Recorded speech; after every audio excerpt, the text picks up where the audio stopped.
जी बताइए, आप लोग आज मकान निकाले हैं, किस चीज का विरोध कर रहे थे? यूजीसी एक्ट जो लागू हुआ है उस विषय को लेकर अनुशासन तरीके से, वैधानिक तरीके से, शासन के नियमों के अनुरूप ये रोल बैक के संबंध में यूजीसी अमेंडमेंट जो हुआ है वो रेगुलेशन नियम विरुद्ध हुआ है।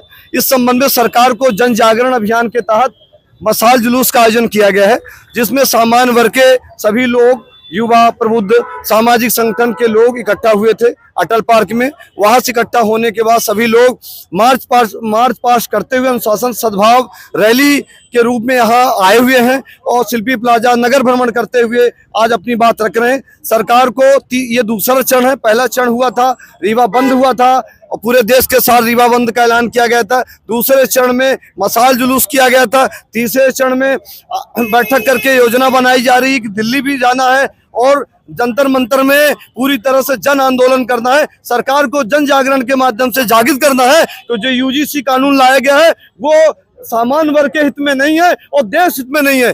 देश के सभी वर्गों को बांटने का यह एक्ट पारित किया गया है, विभाजन का एक्ट पारित किया गया है, मतभेद का एक्ट पारित किया गया है। इसको लेकर आज मशाल रैली का आयोजन किया गया है, जिसमें सभी सामान्य वर्ग के लोग थे और अनुशासन के साथ, बड़ी विनम्रता के साथ अपनी बात रख रहे हैं और सभी वर्गों से अपेक्षा कर रहे हैं कि आपस में वर्ग विभेद नहीं होना चाहिए। आप अपनी संविधान में सभी व्यक्ति को अधिकार दिया गया है अपनी बात रखने को। कोई भी वर्ग अपनी बात रखे, बड़ी विनम्रता के साथ रखे, सद्भाव के साथ रखे, दूसरे वर्ग को गाली न दे, दूसरे वर्ग को अपमानित न करे। इसीलिए आज देखिए सामान्य वर्ग के लोगों ने जो रैली की है, जो सद्भाव यात्रा की है, उसमें सभी लोगों को जन जागरण करने के लिए किया है, किसी एक वर्ग का नहीं है। यह सद्भाव रैली है, सद्भाव मशाल जुलूस है और आज आयोजन अच्छे से किया गया है। जंतर मंतर में ये आंदोलन की रूपरेखा तैयार हो रही है, जिसमें सभी पत्रकार साथियों को और समस्त रीवा वासियों को इसकी सूचना दी जाएगी। बीते दिनों यूजीसी के पक्ष में एक रैली निकाली गई, प्रशासन को अपशब्द कहा गया, ब्राह्मण मुर्दाबाद सहित तमाम अपशब्द कहे गए।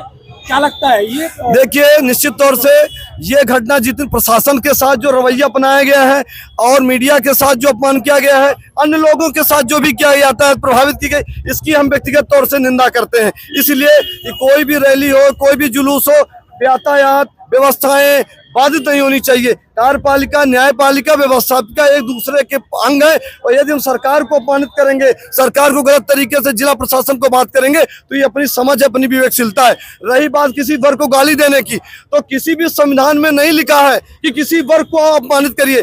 आप अपनी बात रखिए, अपनी बात सदन, सड़क से लेकर सदन तक रखिए, बहस करिए, आंदोलन करिए, धरना करिए, परंतु किसी को गाली देने का अधिकार किसी भी नहीं रेगुलेशन में, चाहे वो देश के प्रधानमंत्री हो चाहे आम नागरिक हो। यदि ऐसा किया जा रहा है तो उसका जवाब कानून देगा। कानून के सामने लोगों ने आवेदन दिया है और कार्रवाई होने की मांग की गई है। सरकार कहती है कि यूजीसी बिल समानता की स्थापना है, उस पर आप क्या कहेंगे? यदि समानता का स्थापना हो तो लोग सड़क के बात है। क्या ये वर्ग पढ़ा लिखा नहीं है? क्या उस बिल को समझता नहीं है? क्या ये बिल के विषय में सदन में बहस हो जाए?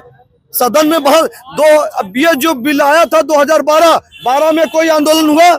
2023 में आंदोलन हुआ? आज क्यों आंदोलन हो रहा बताइए ना। माननीय प्रधानमंत्री से पूछना चाहिए, देश की सरकार से पूछना चाहिए कि ये अमेंडमेंट क्यों किया गया, क्या आवश्यकता थी।